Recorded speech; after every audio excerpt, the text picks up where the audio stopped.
Hello, everybody. I'm Insuling. This is the PodPodGuestGuest for another grandiose interview. And today I have a very special guest. Would you like to introduce yourself? Sure, thanks. Yeah, my name's Erik. I'm at Erik the Barrack on Twitter, and I'm working on a game called Brinkwood that you can find at brinkwood.net. Awesome. Yeah, I read up on your game, and it Hmm. sounds rad, which is why we're here.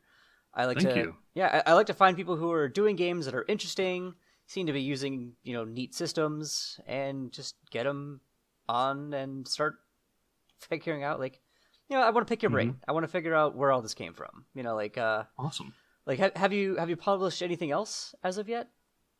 I have. I published something back in the day, circa like 2011, 2012, a card-based role-playing game actually called Crone.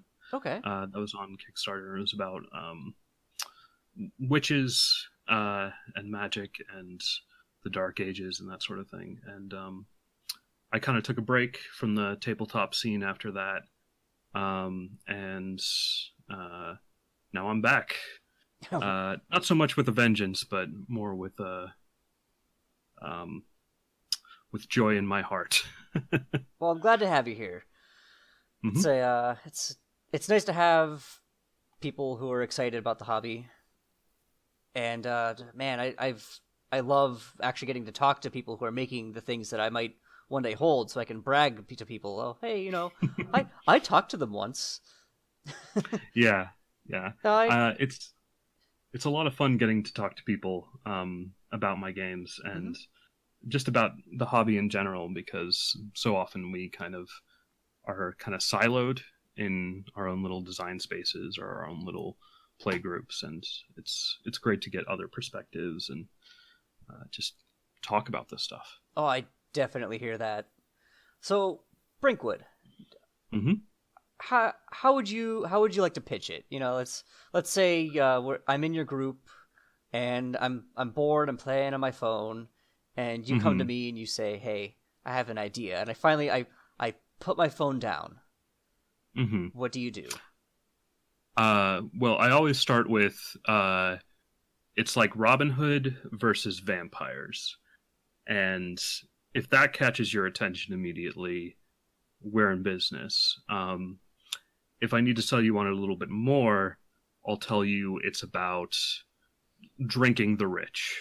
It's about going out into this world that's kind of like Castlevania, kind of Bloodborne, kind of what I like to call castle punk. And it's about going out and making a difference by dealing with problems that no one else can. And, you're sneaking around, you're ambushing, there's all kinds of things we can do with it. We can do heists, we can do um, ambushes, combat. There's also a lot of social interaction. There's a lot of courtly intrigue and going to balls and kind of trading wits with your enemies when they're not really sure who you are. Um, and yeah, that's that's my rambling Okay. explanation of what it is. Yeah. All right. So let's say that I, as this this pretend person, have now picked up my phone and typed BRB Hmm. into whatever they were doing, and then set their phone down again. Said, "All Hmm. right, what?" It sounds to me like you have some combat, some social. What kind of a system are we looking at here? Without getting too far into the book. Again, I want people to buy the book, listeners. Hmm. Listeners, pay your artists, pay your developers. Yeah, exactly. Um, I'd say if you're familiar with Forged in the Dark, Blades in the Dark, or anything like Powered by the Apocalypse, that kind of design space, you're already familiar with most of the mechanics of my game. There's shockingly little new that you have to learn, but there's like very distinct and very purposeful changes. Um, for those who aren't familiar with Forged in the Dark, it's a game where the primary mechanic is you get a pool of dice of d6 dice. You roll them, You take the highest result. If you roll a 1 through 3, it usually means you fail and things get worse. If you roll a 4 or a 5, it means you succeed, but at a cost. And if you roll a 6, you succeed without a cost. And that core action roll kind of forms the core of the gameplay, at least mechanically. Everything else is kind of built up on top of that. Okay, yeah. And one way that I also like to put that is like on on the low roll, what was it, 1 through 3, it would be, okay, like you didn't get what you want, but that just means that something interesting happens. And again, on a 4 or 5, like you succeeded, the thing that you wanted happens, but again, an interesting thing happens. And a 6 is boring. You don't want to roll those. Exactly. A 6 means we move on, you know. Good job. This is a this is a Christmas movie, and everybody took 5 minutes to talk it out. So there is no movie now. Yeah. I mean, I have there's another designer I work with a lot, Jamie, at Temporal Hiccup on Twitter, and I used to struggle a lot with 1 through 3 rolls, just because I hate punishing my players or like feeling like I'm being mean to them. They said it's always okay to give them what they want, but like make them not give them not in the way they wanted it, you know, like if you still want to drive the story forward or you still want them to succeed in some way, you can just let that happen, but just like really make it cost something or make it happen too well or things like that. So while it is that core system of 1 through 3, 4, 5, and 6, I think there's still some interesting things that can be done there, which I really appreciate. Yeah, it's an interesting thing to get your head around, especially when you come from games where it's very binary. Like a lot of D20 games are roll your D20, you either succeed or you fail. And... Yeah. You either did it or you wait another round and then you try and do it again. Yeah, and I love to see people who are either used to that system enough or kind of look to another side of the fence, like somebody else's game, and realize like, oh, hey, I can let people fail forward. And definitely, that's why I like Powered by the Apocalypse, is because it embraces that idea of like, no, you're failing forward all the time. The whole point of the game is that you're going to keep moving forward. If you're not, then well, something's wrong. Right. Something has gone terribly wrong. Yeah, I haven't talked about it a lot, but like, I occasionally go on Twitter and I talk to people who play the D&D module Curse of Strahd, because both games are kind of in a similar thematic space. And the joke that's always made is that a Curse of Strahd game ends more often than not in just everyone dead and you failed and like time to roll new characters, I guess, because that's just how D&D goes. And so when I'm pitching it to people who have played Curse of Strahd or played D&D, I say, you might die, but the thing you're building, this rebellion against the vampires, the masks that you're wearing and giving power to, they'll continue on. Your next character, you know, even if you die, will be able to use what you've built, and it won't just be the end of the story. Oh, I love that. Like so there's a saying that comes from games such as Exalted and Godbound, which is there are always more mortals. I like the idea of turning that around and having the vampires vanquish the hero, look out their window, and see more torches in the distance and go, oh no, yeah, there are always more mortals. Yeah, the people you feed on will never stop trying to kill you. So I do like that as like kind of a unique kind of horror, but also empowerment for people. Yeah, Not to say that this is a highly fatal game or anything, just like death is not necessarily the end. Oh yeah, I'm into that too. Like I always feel kind of annoyed when a game leaves me hanging. Like, all right, I had a character die. What do I do? Oh, you just make a new character. Well, okay. So when I sit down to play Call of Cthulhu and everybody's really into the scene, and somebody says, "Well, I don't want to go in there because something scary is in there," My Mhm. friend of mine said, "What are we worried about? We all love making new characters," and that just killed it. Yeah, We're like, "Oh yeah, the worst case is we get to we get to roll more dice. Cool, let's do it." We the walked. worst case scenario is I get to play the funnest part of this game. I know, right? We just went in, killed the vampire. That was it. We're like, "All right, cool. What do we do now?" And the DM's like, "Oh my gosh, you guys." You're supposed to go to the library. Yeah, he's like, "I had you guys. I had you at the seat of your pants." Right, right. What else kind of was in your head when you were making this, or while you're making this? So you said Curse of Strahd, but were there any other inspirations that have you going back to keep on working on this? Yeah, yeah. This all kind of started with a friend of mine, Talon, at Talon Lee on Twitter.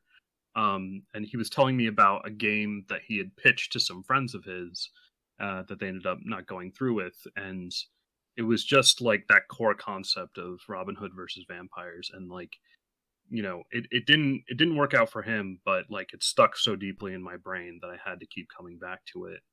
Um, I think one of the biggest inspirations and one of the things that like really kicked me into gear was the Netflix animated series Castlevania. Mm-hmm. Have you seen that? I have. And yeah, and just that aesthetic and that kind of like story where it's a very grim setting and like terrible things are happening all the time, but it still has its own like sense of charm and like humor to it. Um, and like that was really close to what I wanted to emulate with this game. I wanted to play in that universe. Um, I was also kind of inspired just by the fact that I looked around and there weren't a lot of games like this where, in a lot of games or revolutionary fiction in general, you can look at everything from what's it called? I want to say Mockingjay, but I think that's like the third book in a series. Oh, Uh, Hunger Games. Hunger Games, right?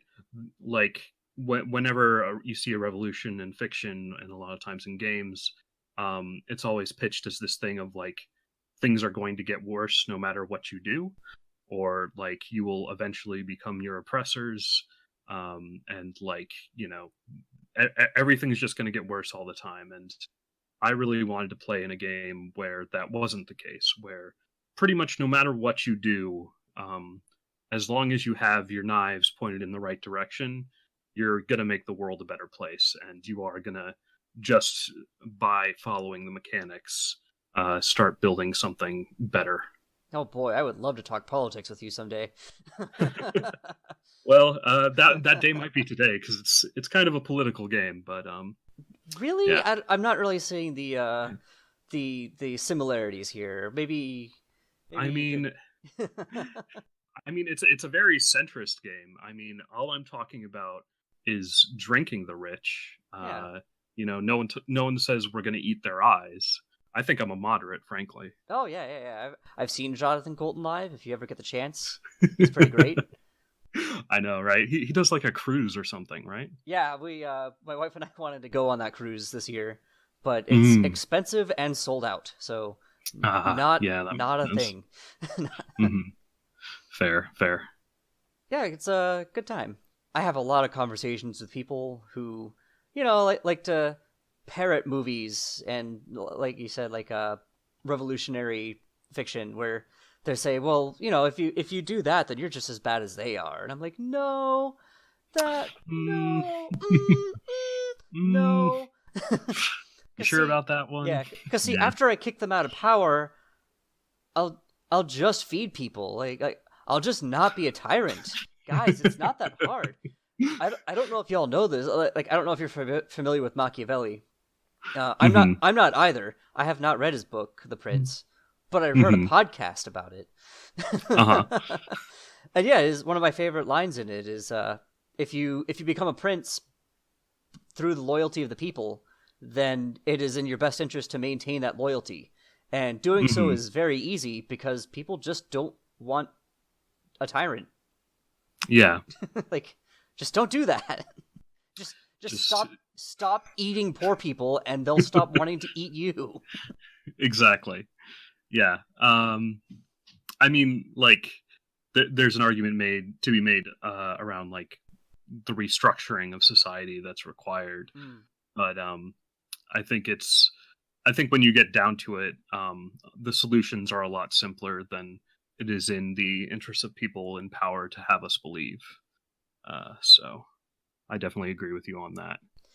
I also wonder if you're going to maybe step sideways from the idea that so much of revolutionary fiction is a band of heroes or only Yeah, one man. It's always one man, yeah. unless they really. You are the one guy, Yeah, the the one generically handsome cis white male who can lead these poor people to victory. You know. and also teach a lady to like him. Right. Exactly. That is very much not what this game is. This game is about normal people who have basically, by virtue of being committed to their cause and by virtue of having um, essentially luck in the form of allies and magic. The idea is that it doesn't matter who wears the mask. The idea is that the person wearing the mask is willing to put it on, you know, that you're willing to put yourself out there, put yourself in danger, uh, do stuff to make the world better. Um, and you don't have to be, you know, the chosen one. You don't have to be, you know, a band of plucky heroes that never changes. You know, you can literally be anyone who just kind of commits, so to speak. Yeah, so apart from the obvious bigotry against the well-meaning rich, Hmm. ugh, Yeah, uh, it's terrible. are there any other details that somebody would know of? Any other like just off jokes that might accidentally remain like in a margin somewhere of like, oh look, there's this group of people. That's the joke that we had so much Uh, of in the 90s. okay, so yeah, so to answer the question, first of all, if you're a fascist, don't play my games. I'm definitely going to include the Olivia Hill rule from iHunt, which is it goes something like, if you're a fascist, you can't play this game. If that offends you, but you think you're not a fascist, you still might be a fascist. Maybe, you know, go watch some Mr. Rogers and fix your life. Um, so I take a hard Nazi punks fuck off stance. Uh, and while I realize that isn't something I can actually control, I have tried to make my game as antagonistic towards fascism as I could. Um, so that's one part. Um, I will say it was something that I was kind of had a blind spot for, but kind of realized as I was doing the design was that from my perspective, you know, like Fae and fairy folk and those legends were always legends and stories to me. But it was pointed out to me that for some people, like, even if they're still just like stories and legends, they're like a part of their heritage and a part of their culture, especially in Ireland, Scotland, those areas. And some people don't like media where interacting with the Fae is a thing, just because they were taught early on that the Fae were something that was very scary, or that the Fae are tricky and, you know, kind of out to get you. I will say uh, in this game, the Fae are meant to act more as a metaphor than as like a literal thing. Um, and while they are kind of alien and otherworldly, and they have difficulty understanding and talking to people, they don't try to trick people. They don't try to deceive them or lie to them. They are genuinely on your side and genuinely trying to help you, even if all the time they're maybe not great at it. Um, but those are kind of like the sticking points in my mind. Yeah, that Um, I mean that sounds interesting. I'm not from Ireland. I'm not mhm, terribly familiar with the culture. So, mhm. you know, I'm a cis white male, so oh boy, Yeah, But I'm definitely. glad that you're not like, yeah, and then leprechauns come out and they dance, and then, oh boy, they'll give you gold. Like, God, Yeah, I cringe every time I see that come on TV. I'm like, oh man, yeah, guys, I'm not from this culture, and I'm a little like, come on, come on. yeah. There will be no jokes about the Fae. Um, they're treated in the fiction as um, both a people in their own right, and as well as being kind of a metaphor for theory, so to speak.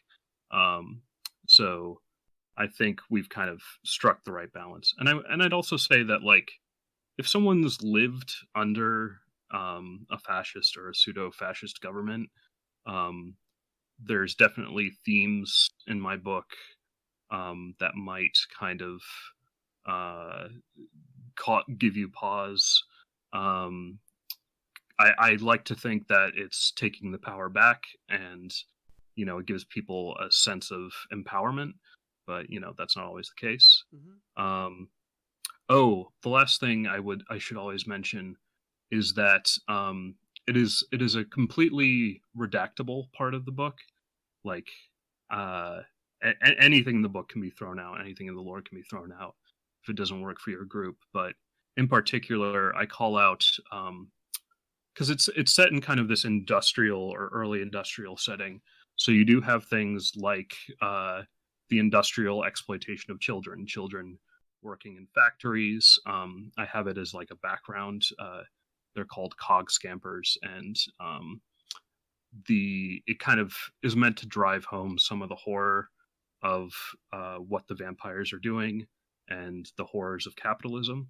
That children are basically forced to work in these factories, but if that's not your bag, nothing about the game will suffer if you just remove that completely. So Yeah, definitely. I mean, like, I would definitely have my character have a family in that game. hmm Like, absolutely. Like, why are you doing this? Well, because I want my kid to go to school, right, yeah, and that's impossible. Like, hmm I don't know if you all know this, but I need to pay this much for food, this much for housing, this much for medicine. I cannot afford to send my child to school, yeah, so I'm yeah. gonna I'm gonna take that extra cut out of Mister Moneybags over here. Exactly. It's about that's definitely a big part of it, is like wanting to build a better life for other people. Your children, your nephews, your nieces, your neighbors' children, or just your neighbors themselves. Uh, so I 100% encourage people to have families, to have ties to the villages they kind of live and operate in. I think in role playing games, there can be a temptation to have like everyone be kind of a badass orphan. Um, and uh, th- this is a game that definitely works better if you give your character real stakes and really put down roots in the world. Oh yeah, like I mean, I'll tell you, like I'm proud of the fact that my both of my grandfathers were in Germany fighting hmm actual fascists, and hmm one of them was one of the people responsible for rounding up German citizens and getting them to load the trains. If you know which trains I'm talking about, mm like I've seen the pictures. He mm took them, and he. I remember my dad told me about how he came out. My dad was looking at the pictures, and my papa came out and saw the pictures he was looking at. And he just quietly just took the pictures and he just put them back in the box, and he just says like, I don't want you to have to see these, and he hmm put the box away. And then years later, I was going through some of his belongings and just found them, and I was like, wow, yeah, this is a thing that happened. Go hmm Antifa, please, please, and thank you. Yeah. My grandfather fought in the Pacific. He was a radio man Hmm. in Okinawa, but he was a Marine, so he did like island hopping and stuff, and um, air raids. He lived through those, Mm. and my dad always said that he never wanted to talk about that. He put it in a portion of his life where he did that because he wanted because it was what you did and it was because you wanted to build a better world. But yeah. It's not always the easiest thing for people to talk about. Yeah. It turns out post-traumatic stress disorder is a thing, and Yep. please see a therapist. Mm-hmm. Everybody in the military, please go see a therapist. I'm not Yeah, judging fair. you. Like, please, please. Hey, my opinion is everyone should Every go see a therapist. We should have Yep. mandatory, not screening, but like, Just mandatory how you doing time. yeah, exactly, mandatory check-ins, especially in schools and Oh yeah. that sort of thing. But yeah. Yeah, definitely. Like, to put that in your game. Sounds like a supplement to me. I I'm laughing, mean, but only because I'm sad. well, so it's funny you bring that up because like the way you repair harm in my game is by talking to people. Oh, that's Um, awesome. I don't like kind of codify it as therapy just because I'm not a therapist. Mm-hmm. I majored in psychology, but I don't Yeah. have that firm background, and like, but I wanted it to be a thing where people were encouraged to talk. Their characters were encouraged to talk about their experiences and reflect on them and like not feel like what they were doing needed to be uh, bottled up and kept inside. Yeah, Um, like a lot of games will say like, okay, ask these questions or something like that, but mhm, I like the idea of like everybody just sits down and is like, what happened? Like, what are we mhm, doing? Like, are we still sure that this is the right thing to do? mm, Hey, how's your kid doing? Like, I love yeah, that. Like you have a town hall meeting. You could actually even frame it maybe as, I mean, like at my table or something. I might frame it as like, yeah, we're having like a little town hall meeting. Like everyone just gets mhm, together, like a union meeting even. Like yeah, like they're definitely trying to squash unions, and there are a few people out there who are fending off the Pinkertons who are trying to you know, be objectively evil. If you're a mhm, union breaker, you're a bad guy. And yep. so like Don't scab for the bosses. Don't listen to their lies. yeah, right. Uh work shall set you free is not a sign that was put in a good place, guys. Yeah. Um, yeah, it's funny you bring that up because I actually have another mechanic that's called the Conclave, Mm-hmm. where the idea is as you're building this rebellion, you're making allies, you're making friends with other groups, other factions who have kind of been around a lot longer than you have, who have been fighting the vampires a lot longer than you have, and who are like kind of slowly putting more and more of a stake in working with you and working together. And occasionally, they are going to, uh, well, not even occasionally, they do want to have a say in what you're doing and what the revolution's doing. So they will come to you and they'll present ideas. Mm-hmm. And I haven't quite worked out the mechanics for it. I've gone back and forth a couple times on like how the voting will work or like how the actual mechanics of it will work. But the idea is that people will have a chance to kind of air what they want to have happen next. The players will decide, what they're going to prioritize, and if you do end up prioritizing that, great. It comes out, in play at the table.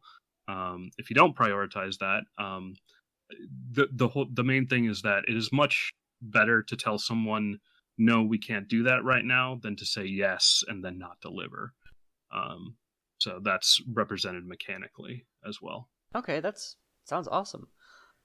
So I really wanted to get into like what this game feels like. Let's say okay, well I've put my phone down for the half hour it took for us to have that conversation. Uh huh. We get together in a week after you've planned a game. We all sit Hmm. down.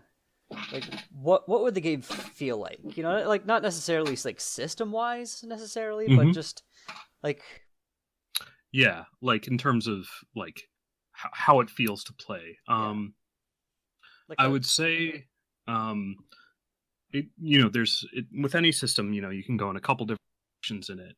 I'd say the platonic ideal of a Brinkwood session is, we sit down, we talk a little bit about what the characters have been up to since last time. Like, downtime and free play is kind of a free floating thing where, the characters are, they're going back home, visiting their families, they're taking care of stuff for the rebellion, taking care of stuff for their own life. And then, at some point, once they've had that time to rest and recuperate and also just take care of what needs to be taken care of, you guys meet up back in your forest refuge. That's, very familiar to anyone if you've uh, seen any versions of Robin Hood. My personal favorite is the BBC series. Um, and you kind of gather around a big table. If you've ever played Dragon Age Inquisition, that's always my hallmark for it. And you take a look at, this map of Cardenfell, which is my version of Sherwood, and you kind of start to plot what your next move will be. As the GM, before this, between each session, you kind of move things around on the map according to some rules and generators that kind of dictate what the vampires have been up to and how they've been reacting to you. And then as players, as the brigands, once you're, looking at the map and you're all on the same page, you kind of take a look at everything that's available, what objectives you want to accomplish, what your allies are interested in doing, where people are in trouble, what people need help with in villages and towns. And once you've kind of decided on what's going to be your focus, we transition to what's known as a foray. And this is basically, it's the score, it's the heist, the mission, where you go out, you try and accomplish an objective, whether it be stealing from the rich and giving to the poor, to assassinating some horrible vampire somewhere, to just like attending a town hall meeting in a village somewhere that isn't sure if they're going to support you or not. And we make rolls. The way I tend to run it, it's very like high action and kind of like swashbuckly. It's Castlevania. It's that spirit of, you started out as pretty competent individuals, pretty good heroes, and then you put on these mystical fey masks, and you just get like 10 times better. So it's definitely elements of power fantasy and that sort of thing, depending on what you kind of run up against. And then towards the end of the session, once you've kind of accomplished your objective, you've stolen the gold, stolen the silver, there's a chance for you to kind of decide how you're going to redistribute the wealth that you've stolen or reappropriated, to be more accurate. And there's questions about, do you put it into supplies for your refuge, for the rebellion? Do you give it back to the people in exchange for, boost to your reputation and them maybe helping you out later on? And it kind of, there's always, decisions being made about how quickly to move, which direction to move in, that sort of thing. And at the end, as you're resting and recuperating, it's talking to your fellow brigands about what happened, what went right, what went wrong, how you felt about the experience, how you felt about what went down, any lingering concerns you have, ideas you have for what might be the next score. And then, the whole cycle kind of begins all over again. Awesome. Yeah, I love it. Like I like it when there's like a roadmap of play. Like, yeah, me too. Like I hate it when a game says here is the promise, here's the thing you're gonna do, and everyone says cool, but then what? Yeah, how do we actually get from, we want to play a game to here's actually the game. Yeah, like hey, how do we play Exalted? Well, nobody really knows. People, Yeah. Yeah. Go back and listen to those episodes, listeners.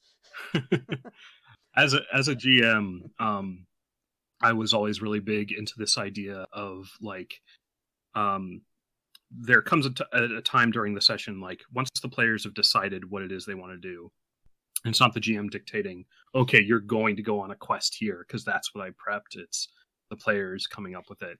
Mhm. And then I usually sit down for like 5-10 minutes.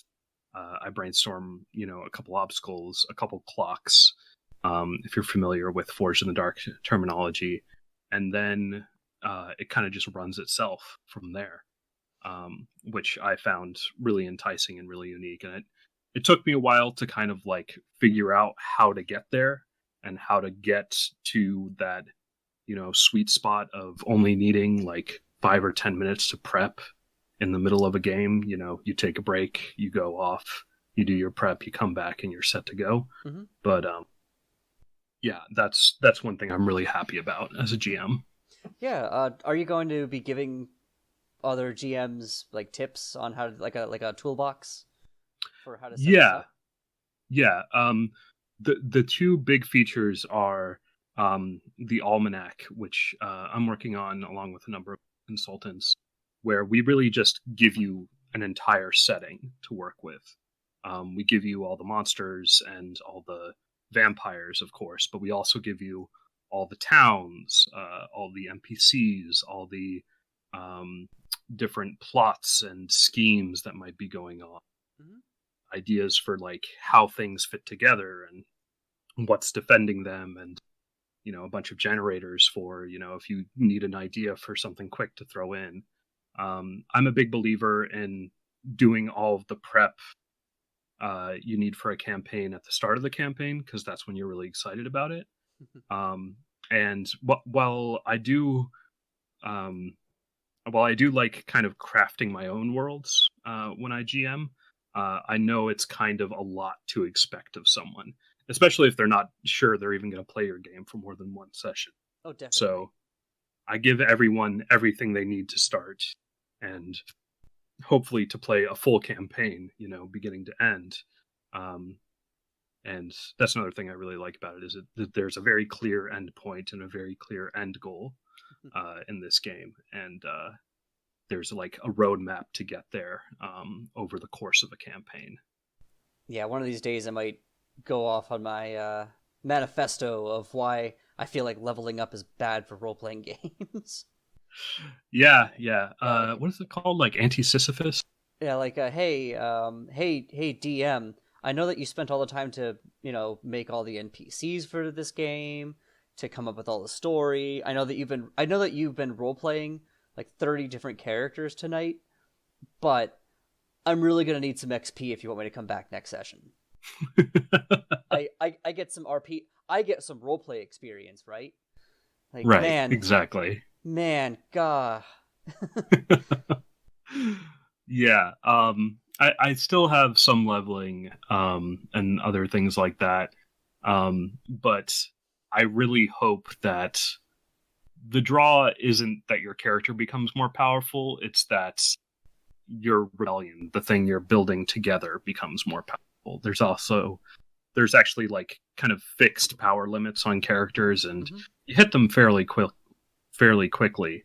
And from then on, like the way you get stronger is you get stronger together I like rather that. than individually. I Yeah, always get rankled when I sit down. I'm like, man, I want to play this character, but this character is not going to be what I want them to be until we've been playing this game for 3 months.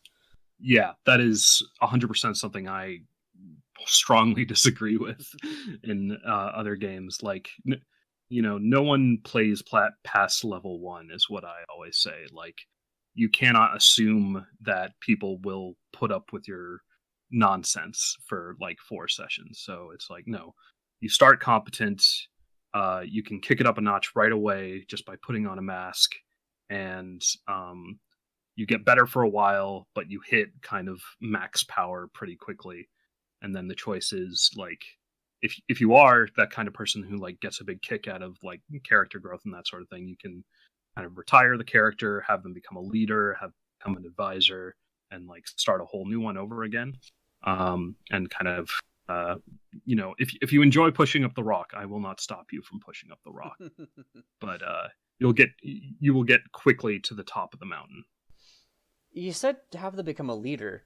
Um, Mm-hmm. are there like slots like if you want to say like, hey, I want my character to retire, and I've like made them in this such a way, but Mm-hmm.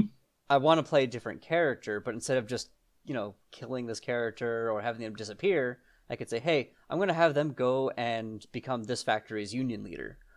Yeah, yeah, definitely. Oh, that's awesome. Um, so like there's two kind of categories for leaders. There's well, technically three. There's what's called an expert, which are your union leaders, your spies. I think I called the union leaders like rebels, and they go out in towns and they basically like get people what they need or organize people. They're spies who go out and get intelligence for you and keep an eye on what the vampires are doing.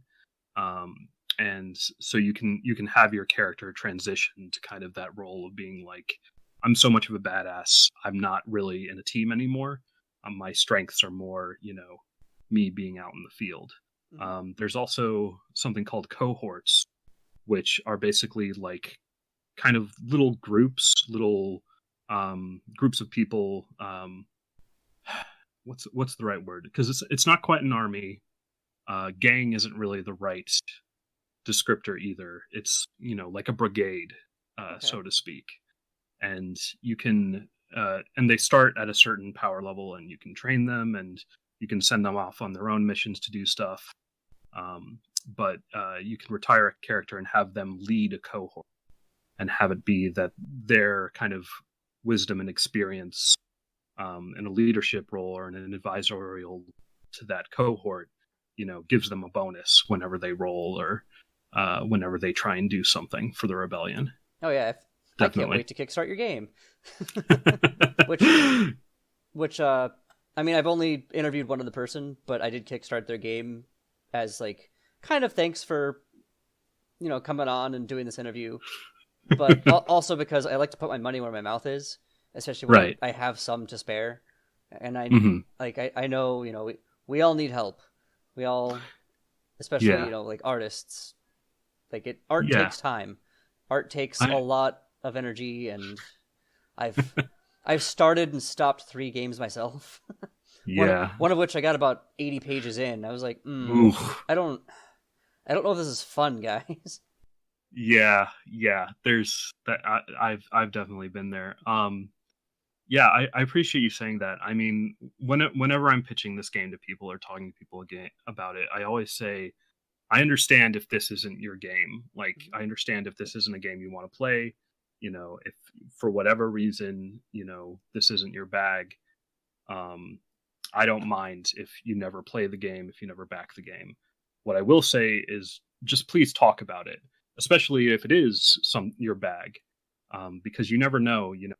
Have that friend who this game is going to be their favorite game of all time, Yeah. and that's who I want to reach. I want to cast a wide net and get as many people who are going to love this game play it. I don't need everyone to love my game. I don't need everyone to like my game. I need some people to love it. Hmm. Is my angle.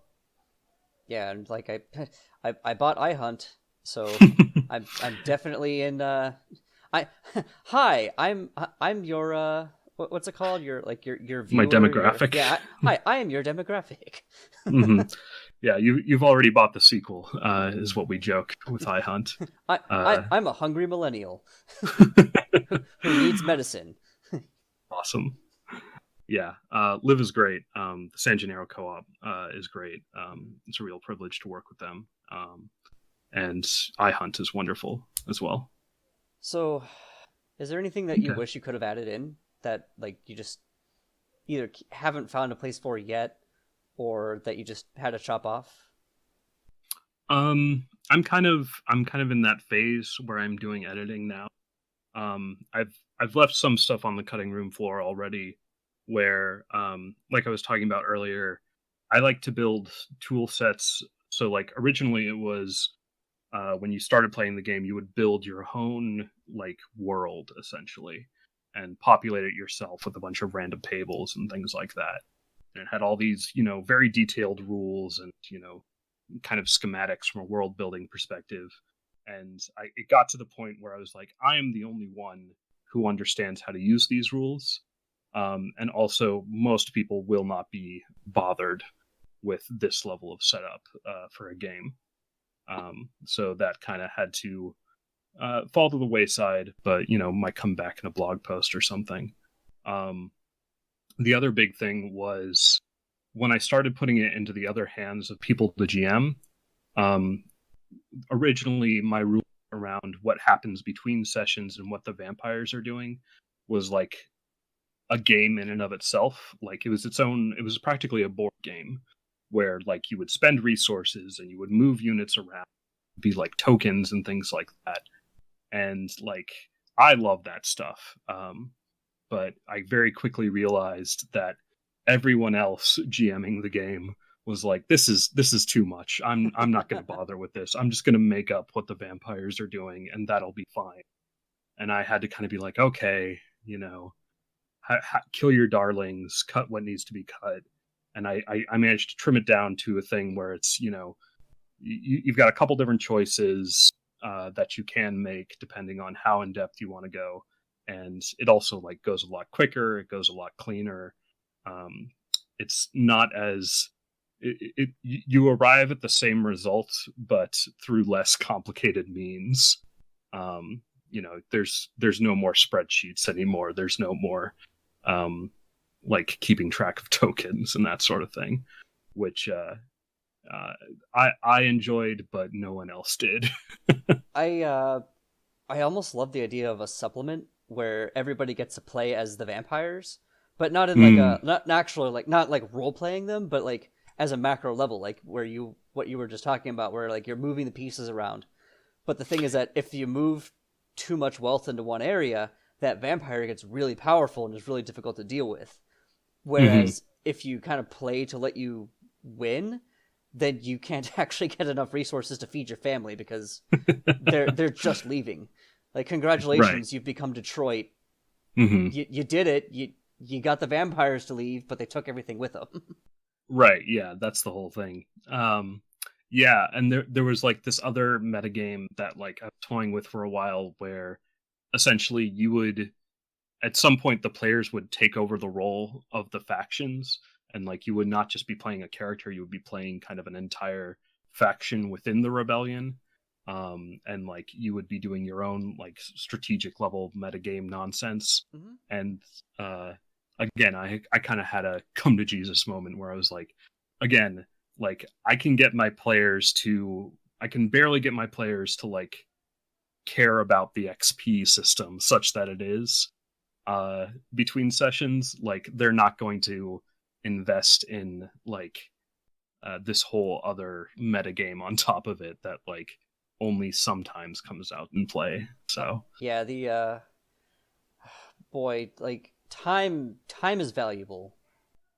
Exactly. Yeah, and like just putting all that effort into reading a 200 plus page manual of how to play a game for people who probably don't even know how Monopoly works, but they've been playing it for years and they think they know how it works, or worse, right. They've been playing D&D for years and think that they know how that works and don't want to play another game because they think they have a grasp on those rules and don't even realize they're playing with 20 house rules that like it's fine. That was with like that was a experience I had with a group where they were like, well, we don't want to try Power the Apocalypse systems because we're already playing this game. And I said, okay, but you guys realize that you're using like 20 house rules, right? And they're like, what do you mean? And this isn't a story where everybody clapped. This is a story where we had an adult conversation where I was like, I'll write them all out for you real quick. Like I caught onto them, and a couple of them weren't actually house rules. They were playing Pathfinder, and I'm not familiar with Pathfinder, so a couple of them I was wrong. Pathfinder is just house rules. Let's be honest. It's just 3.0. Fight me, but please don't. I'm fragile. But like they they had like 10 or so house rules, or they had no idea that those were not the rules. But I mean, it made the game more fun to play. And I told them, I was like, yeah, I caught onto it, but I'm not going to tell you guys how to play your game. I just figured that's how you played your game. Like, that's rad. Like, I'm here to. I'm at your table, and I'm gonna mash this yes and button until it wears thin. Unfortunately, it was nonsense getting over there because I had to like fight through rush hour and go all the way around a major bay in order to get there. It's also Pathfinder. And So and I was doing it to play Pathfinder, so I was like, hey, you guys are great, but I can't do this, guys. I can't do this. Fair, not for Pathfinder. Yeah. So you would say that your game is better than Pathfinder? Wow, the gotcha questions. Oh boy. Oh man. You don't have to answer if you don't want to, but I think it Well, is. yeah. I mean, well, what I'll say, I'll be this. Is I want a game that people who have played D&D, who have played Pathfinder, can come to and not feel like they're being personally attacked, so to speak. Like, there are things I respect about those games. Mm-hmm. There are things that, obviously, because I'm an indie designer, can be done better. But I may have beef with Wizards of the Coast. I may have beef with Paizo. I may have beef with how those games are designed, but I do not have beef with the players. All right, so Brinkwood sounds amazing. Thank you. And I can't wait to see how it all reads, how it's all laid out. Are you paying artists or anything for this? Yes. We're you can get the game right now on .io. It's free. If you go to Brinkwood.net, there's kind of a demo version for you to play. Preview version. It's all the rules, but the formatting isn't pretty. It hasn't been edited yet. It doesn't have any art. So basically, what the Kickstarter is paying for is an editor, a layout person, artists, as well as some fun stretch goals, things like that. But yeah. Cool. Yeah. When will your Kickstarter hit? Oh, April 15th, tax day. That's a good day. Yeah, I'm hoping so. As a socialist, I love paying taxes. Yeah, I mean, it's an interesting thing where I go back and I like paying taxes. I don't always like what my taxes paid for, but you know, that's kind of the deal. Yeah, I can get behind that. Mm-hmm. All right, well, thank you very much for taking the time to talk to me about your game, and I hope that we get 1 million views, 1 million hits, a million 5-star ratings, whatever those are. We hit those numbers. Yeah, we get lots of uppy lines. Exactly, the numbers go up. Yeah, thank you so much. It was really great talking to you. Yeah, so listeners, this has been the PodPodGuestGuest with a Brinkwood interview with my good pal Erik, who I would love to sit at your table someday. Well, you're welcome anytime. Oh boy. And you are too, listener.